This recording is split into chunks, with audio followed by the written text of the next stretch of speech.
Good morning everyone and welcome back to my channel English Literature.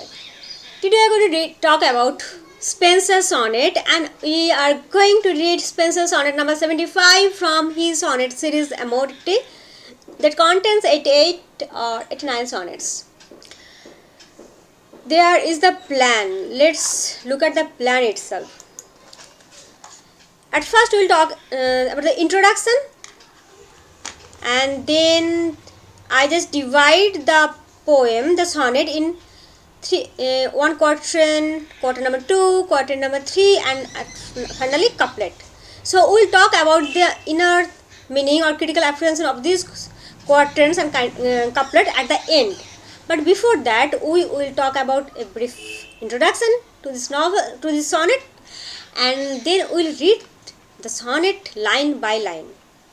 And for reading, I have choose an old tattered battered book, and that is the Winged Word. You can see here it is something I have to apply my mom's sari, part of my mom's sari, to just keep it in form, because I did it in my college days in 2005 and it is a long time, you can remember. And the pages are coming out and they are getting detached from the book, and the pages are yellowish and old, the edges are frayed. But even then I love this book because this book makes me more comfortable. I can take a note from the net and paste it here, and then I can read. But I feel when I take it, I feel my professors are entering into my classroom and they are teaching, and I can remember even now in 2022 I can remember when I take the book and have a look at this was this, and I feel I can remember most of the point, not all that. I can't claim such thing, but I can feel that I can remember most of the points. So I prefer to read from here. You can take anything, whatever book you have. Some may have this book, the Winged Word, and you can take from net and you copy any book. Just collect the poem and sit here. We'll read together. And before reading the poem line by line, we must have an introduction to this poem. That is, okay, I lost so many things at the same time. Sorry. Amoretti by Edmund Spenser, 1552-1599. Amoretti is a sonnet cycle by Edmund Spenser that contains 89 or 88 sonnets. Somehow it is written 89 and somehow it is 88. No matter. It describes Spenser's courtship and marriage to Elizabeth Boyle. And in this poem, you find it is in a conversational mode, like a dialogue form, and poet's dialogue with Elizabeth Boyle. Sonnet 75. It describes the poet lover's attempt to make his loved one immortal. It is written in the form of a conversation, as if the poet lover is in conversation with his beloved. It is written in a Spensarian sonnet style, 3 interlocked quatrains and a couplet. You must go through my video that is on sonnet, and there I have discussed all the forms of sonnet like Spensarian, Petrarchan, Shakespearean and Spensarian, and how Shakespearean sonnet and Spensarian sonnet differ. In Shakespearean sonnet there is not this interlock system.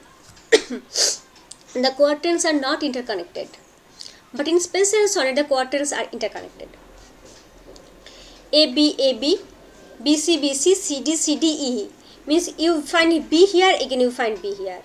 You find C here, again you find C in the next quatrain. D, it finished here and then the couplet. Okay.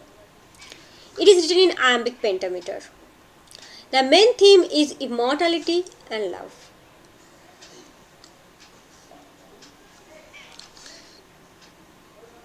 Now, we will discuss this quatrain, but before that I want to read the poem line by line. Have you taken your book or anything? Then come. One day I wrote her name upon the strand. This is the first line. The poet lover is saying that one day he wrote the name of his beloved on the sea beach. Strand means sea beach. The first line, one day, once upon a time, there is a king and a queen. Just like a storytelling method, and it sets the tone of the poem. But came the waves and washed it away. Unfortunately, waves washed it away, erased it. Again, I wrote it with a second hand. Second hand. Second hand has two meanings, that is second time. And if you are ambidextrous, then it will be second hand, left hand or right hand. If you are ambidextrous, then you can use your both hand to write. But I am not that. So for me, it is second time. But came the tide and made my pains his prey. My pains means painful effort. Pains refers painful effort. His prey means victim. P-R-E-O-I is just used as P-R-E-O-I. And you find in this poem there is the most use of hyperbaton. What is hyperbaton? That is inversion of the normal word order. But came the waves. The waves, not the waves came, but came the waves. Verb is used before the subject, and in this way. And this is the most prominent and most usable poetic style, because poetry is not like prose, and the statement does not go in a straightforward way. Vain man. Vain means vain, stupid, foolish, proud, said she, that doest in vain essay. Vain means fruitless. V-I-N-E. Vain refers to fruitless. Essay, attempt. A mortal thing, so to immortalize. For I myself shall like to this decay. I myself is going to die. So why are you doing this? Why are you trying to write my name on the strand? Understand? And again the sea waves are coming and the water is washing them away. Your writing, your pen. And whereas the person is subject to decay, so his name or her name is no matter so important. And ick, my name be wiped out likewise. E-E-K, ick means also. My name B-W-B is not that B you mean, honey, but it is B-E-B, wiped out, W-I-P-E-D in modern English, wiped out, erased. Likewise, L-I-K-E-W-I-S-E, here L-O-I-K-E. My name will be wiped out likewise, so I will also be wiped out likewise. So why are you doing these things? Not so, quote I. Quote. It is actual modern English is quote. Not so, quote I. Let bizarre things devise. Bizarre means insignificant. The things that are of inferior quality. Let bizarre things devise. Devise means to make designed or to get destroyed. Let bizarre thing get destroyed. To die in dust, D-O-I die, actually D-I-E die. Get perished in dust, but you shall live by fame. You shall live by fame. My words, your virtues, rare shall eternize. This is the common concept of everyone. Do something, then your name will be immortalized in the pages of history. R.N. Tagore, Netaji Subhash Chandra Bose, or anyone from any country whose books we are reading, even Spenser himself. He is immortalized through his pen, P-E-N, pen. So, fame has immortalized him, and he is talking the same thing to his beloved. And in the heavens, write your glorious name, where, whenas death shall all the world subdue. Subdue means overpower, conquer. Death can conquer everything in the world. Our love shall live, and let our life renew. But our love will cannot be destroyed. Even in later life, means the life after death, it will be renewed. So this is the poem when I read it line by line. Now we'll have a look at each of the quatrains and finally the couplet. One day I wrote her name upon the strand, but came the waves and washed it away. Again I wrote it with the second hand, but came the tide. Sometime he used waves, and the next time he used tides, and made my pains his prey. Actually, it was written like this. I take it from net, I think so. That's why there is the mistake. The stanza starts with one day, setting the scene for the next. The first quatrain depicts the poet's lover's attempt to immortalize his beloved one by writing her name. He wrote her name on the sea beach, but the waves come again and again and washed it away. The lover writes the name of his beloved on the same beach, but the waves wash the writing away. He again writes, but as before, the waves wash the name away. The action of the wave, what does it symbolize? The action of the wave symbolizes how time will destroy all man-made things. In the hand of time, the supreme power of time has that supreme power to devour everything. And man's endeavor is just a trifle in the clutch of time. The poet lover's attempt to immortalize her beloved's name proves futile at the onslaught of nature's force. Waves are personified as well, but came the waves and washed it away. So the waves came. Wave is something who is personified. My penis refers to his own writing, his own creation, his own writing, his endeavor. His prey is a metaphor here. Just like a hunter hunts an animal, in the same way, the waves are waves just erasing the the poet's attempts. So there is a metaphor inherent. You can find. On the one hand, there is a hunter. Is hunting an animal, and here there is, in the place of hunter, there is sea tide washing away the poet's handwriting from the sea beach. So in this way the comparison is going on, and it is inherent comparison, and so it is not simile but it is metaphor.